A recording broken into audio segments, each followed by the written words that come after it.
fatalismo genético. E o que é isso? É aquela ideia de que tudo é culpa dos genes. O que é manipulação genética? Você saberia dizer? Quais as diferentes expressões nas mais diversas áreas, sejam elas médicas, biológicas ou mesmo econômicas? Quais seriam as implicações que a engenharia genética traz para a nossa sociedade? Estes e outros temas nós vamos explorar aqui neste nosso vídeo. E se você gosta desses temas sobre a ciência, sobre curiosidades e também sobre assuntos que abordem a genética, que abordem a zoologia, o comportamento humano, comportamento animal e botânica, não se esqueça de se inscrever aqui no nosso canal para receber todos os nossos vídeos que saem sempre às segundas e sextas-feiras. E eu sou o Jordan e esse é o canal Eterna Busca.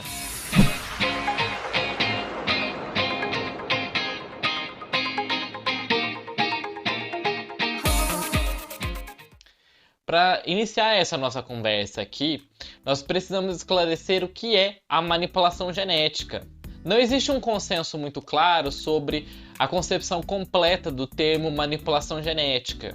Segundo Sgrexia, a expressão manipulação genética ela é muito genérica e não pode significar outra coisa senão uma intervenção qualquer, ou seja, manipular ou manusear, transformar com as mãos, digamos assim, né? O patrimônio genético. Toda e qualquer tipo de ação humana que provoque uma modificação ou qualquer outro tipo de intervenção das condições naturais do patrimônio genético de um ser vivo, em caráter definitivo ou por apenas um período de tempo, pode ser considerada uma manipulação genética. Ou seja, nós temos que pensar que a manipulação genética vem ocorrendo ao longo de os últimos milênios, né? Desde quando nós começamos a domesticar os cães, os gatos, né? A domesticação dos gatos, como nós falamos aqui no nosso primeiro vídeo do nosso canal, a domesticação das plantas, como o arroz, o milho, entre outras plantas. Tudo isso demonstra como nós estamos interferindo nas condições naturais do patrimônio genético de um ser vivo quando nós selecionamos, cruzamos, ativamente modificamos o caractere, o patrimônio genético de uma espécie. Essa manipulação ela não ocorre somente nos dias de hoje, mas nos dias de hoje nós temos a tecnologia para fazer isso em uma maior potencialidade, uma maior expressão disso. Quais seriam os principais tipos de manipulações genéticas, né? Existe a biomédica. Essa biomédica se refere aos diagnósticos moleculares que são feitos pré-implantação ou para confirmação de uma doença antes dos casais se casarem, né? Ou então antes deles terem os seus filhos.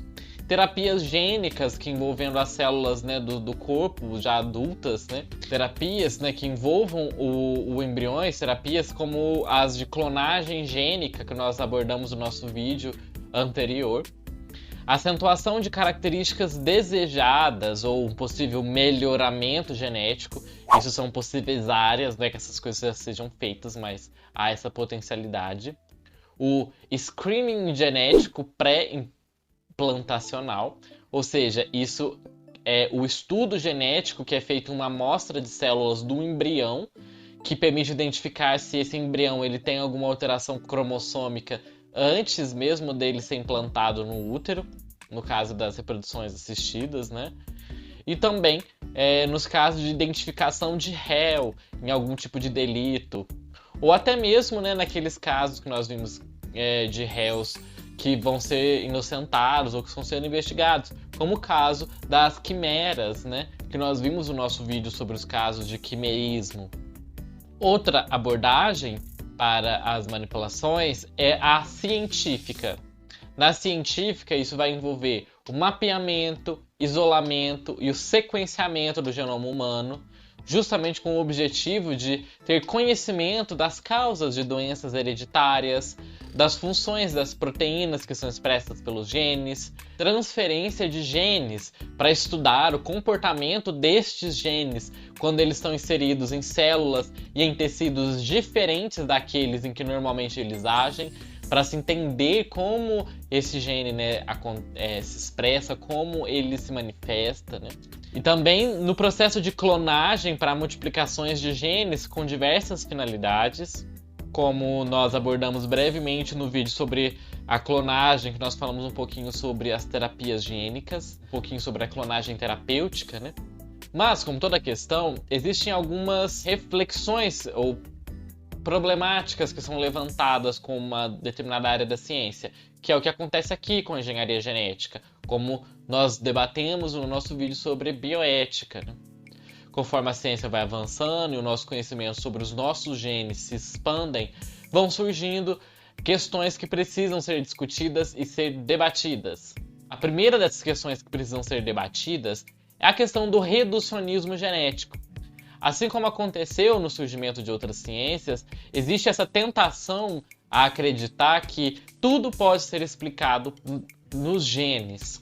E essa determinismo genético se associa logo ao outro da problemática, que é fatalismo genético. E o que é isso?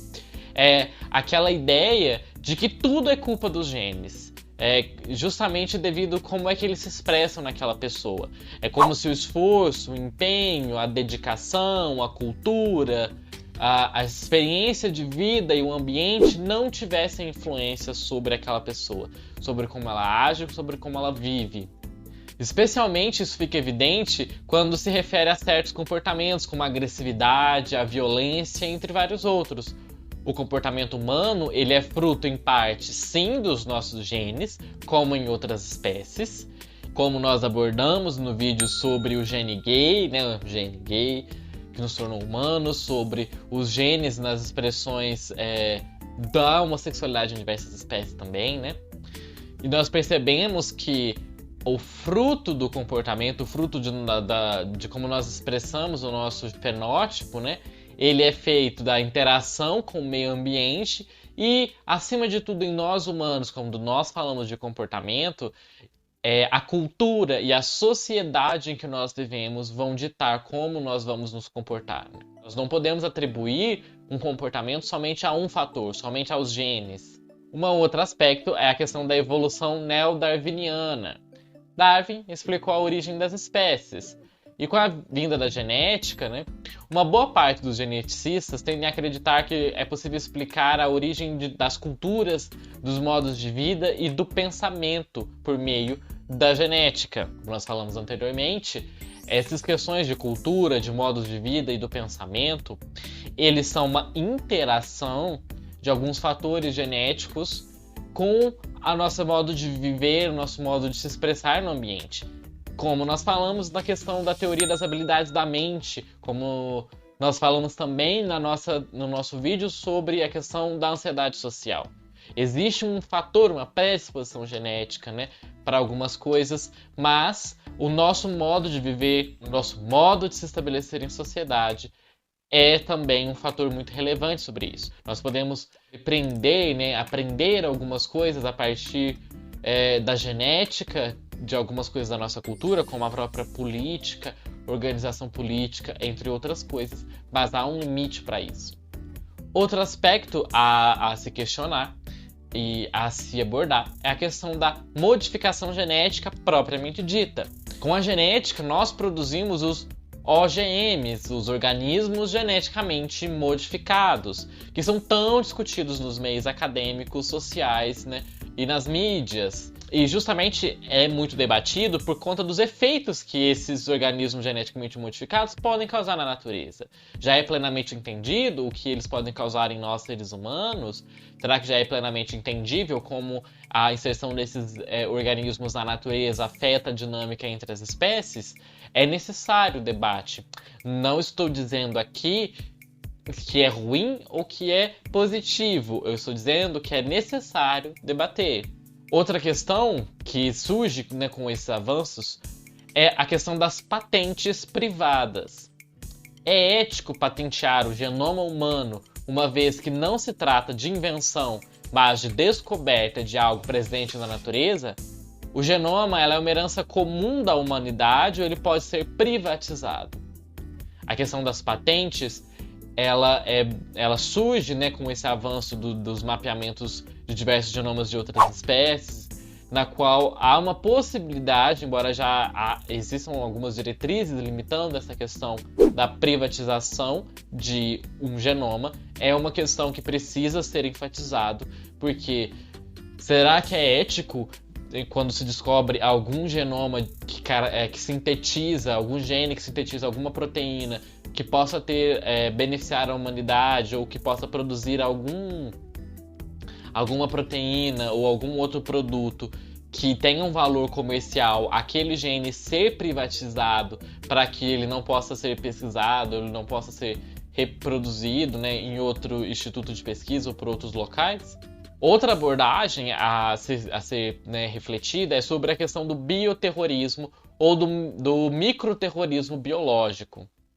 Nas guerras passadas, os governos totalitários se noticiaram muito a questão da guerra bacteriológica e a eliminação de povos através de gases e bombas biológicas. E há-se um temor, né, de que a Terceira Guerra Mundial fosse a base da bioquímica, fosse justamente desenvolvendo armas biológicas que pudessem afetar o DNA das pessoas, o DNA dos organismos, né? Diretamente, fazendo esse prejuízo direto na nossa estrutura de DNA. E por fim, a última abordagem é a questão econômica. Nós precisamos entender o desenvolvimento das biotecnologias que tem por objetivo a produção de alimentos transgênicos, de animais transgênicos, dos fármacos, dos medicamentos, das vacinas, que nessa época da pandemia está sendo tão em voga, né? Tá todo mundo debatendo essa questão da importância das vacinas. E enquanto tem pessoas que são contra, mas é necessário entender e é necessário compreender a importância e como ela interfere na nossa vida, né? Nós podemos ter a ideia de que a preocupação maior no futuro vai ser norteada pela defesa da vida e da saúde do ser humano, da dignidade do ser humano, como nós falamos no nosso vídeo sobre a bioética, né? E também pela preservação do meio ambiente. E isso nós podemos partir dos seguintes princípios. É necessário promover a correta avaliação dos potenciais riscos, proteger a vida e a identidade genética de todo o indivíduo para evitar que o ser humano, né, que as espécies sejam encaradas como um instrumento, garantir que haja sempre o consentimento e que aquele indivíduo que está participando de algum procedimento, ele seja informado, né, daquilo que ele está participando.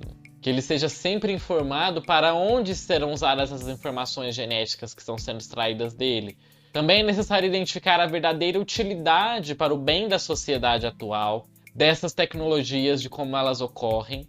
É necessário também fornecer adequada informação ao público no sentido de se eliminar os temores e demonstrar também quais são as vantagens dessas biotecnologias.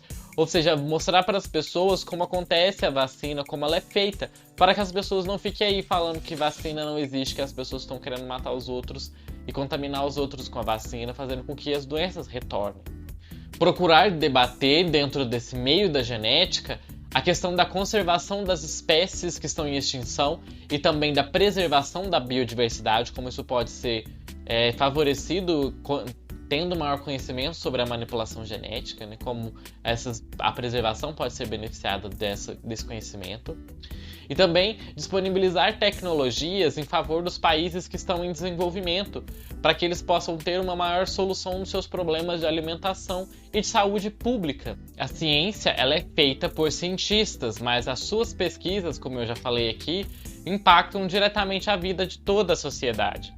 Por isso, é extremamente necessário que esses conhecimentos que nós estamos aqui falando, que nós estamos trazendo aqui no nosso canal, e sejam de fácil acesso para as pessoas que são leigas, que não conhecem isso, que não têm contato com essas informações, né? Isso fica mais evidente ainda nesses tempos de pandemia, em que o descrédito de muitas pessoas com a ciência vem à tona, justamente porque elas não conhecem e não entendem o que nós cientistas fazemos e como nós fazemos as coisas, né? Isso fica ainda mais evidente em temas que são considerados sensíveis à moral e à ética da sociedade, como esses temas da questão da clonagem, da questão da manipulação genética, da engenharia genética, do uso de embriões de clínicas de reprodução assistida. Nós precisamos promover esse debate que nós estamos tendo aqui nesse momento, né? Ter essa troca de vivências e de experiências para nós podermos avançar a produção do conhecimento de maneira ética e de maneira consciente. Por isso, deixem aqui nos comentários o que vocês acham desse debate, como vocês encaram essas conversas, se vocês já tinham pensado sobre esses temas ou já tinham falado sobre isso com outras pessoas, como vocês enxergam essa situação. E envie esse vídeo para as pessoas que você acha que podem gostar desse tema, que precisam ouvir, né, essas reflexões, que às vezes faz bem, né? Temos alguns momentos de reflexões sobre o que nós estamos fazendo. E se você tiver gostado desse vídeo, não esqueça de deixar o like aqui, para que a gente se sinta sempre estimulado a produzir mais conteúdos como esse aqui para o nosso canal. E se inscreva no nosso canal também, caso não tenha sido inscrito, para você conhecer todos os nossos vídeos que saem sempre às segundas e sextas-feiras. E vejo vocês no nosso próximo vídeo.